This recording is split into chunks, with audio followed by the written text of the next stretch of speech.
The 11th most common misconception regarding Islam amongst the non-Muslims is that why does Islam slaughter the animal so ruthlessly? You know, you slaughter the neck and you let the animal writher and die in pain. Why does Islam kill the animal so ruthlessly? So once there was a discussion going on between the Muslim and the Sikh. The Sikh are people mainly living in India, they wear a turban.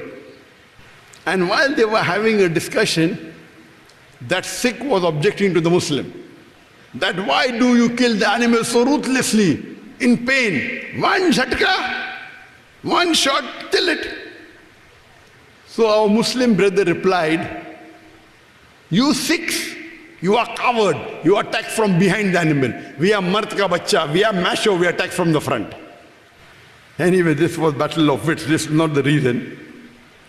The Muslim, whatever he thought, battle of wits, that you are cowards, when you give one jhatka, you attack from behind, the animal can't see you attacking. We are macho, mard ka bachcha. We are macho, we attack from the front. This was his logic, though it's not correct logic. Let us analyze today that is the Islamic system of slaughtering, zabiha, correct or not? In Islam, it's called a zabiha, zakaitum, coming from the root word zakah, means to purify.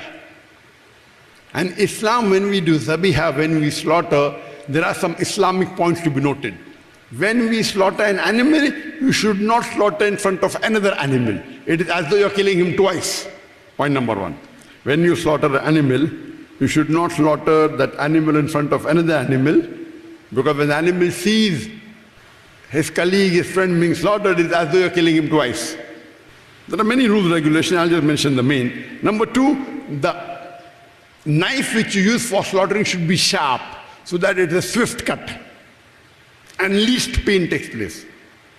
Number three, when you cut the throat, the windpipe and the vessels of the neck without damaging the spinal cord. When you cut the throat, the windpipe and the vessels of the neck, you should not damage the spinal cord. Therefore, cutting from behind is not permitted. Spinal cord is damaged. The reason is when you damage the spinal cord, there is cardiac arrest and the heart immediately stops.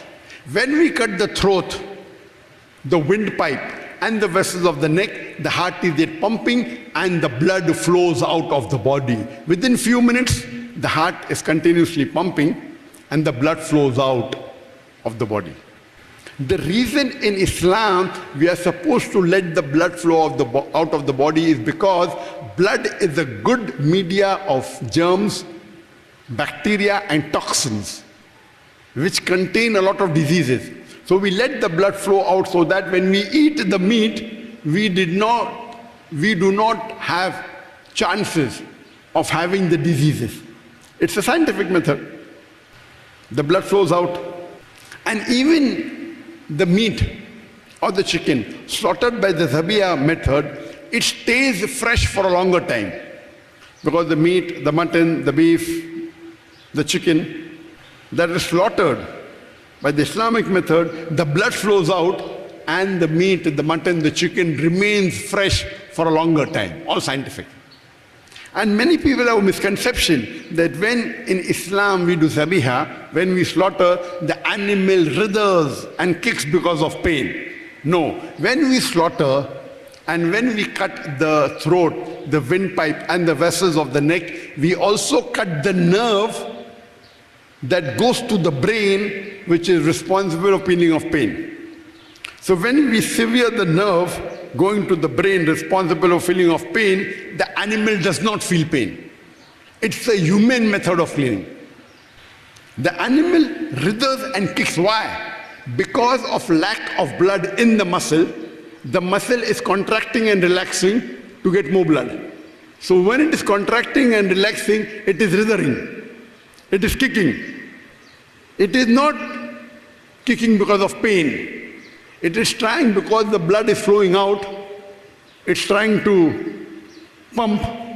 So the muscles contract and relax The animal kicks and writhers not because of pain, because of the blood flowing out of the body. So Islamic method is the most humane method. When we give a jhatka, or when you have electrocution, or the stunning method, many a time the animal does not die and dies a painful death. Sometimes painless, sometimes painful. In the Islamic method, it is always the best humane method of killing with the least pain. So just because we are seeing the animal kicking and writhing, we think it is dying of pain. No, it is a peaceful death. That's the reason the Islamic method of killing the animal is the best for the animal and best for others. When we do, we say Bismillah, Allahu Akbar. That in the name of Allah, who's the greatest. We are cutting the animal, killing the animal in the name of Allah with His permission so that we can eat it. It's the best and the most humane method of slaughtering the animal.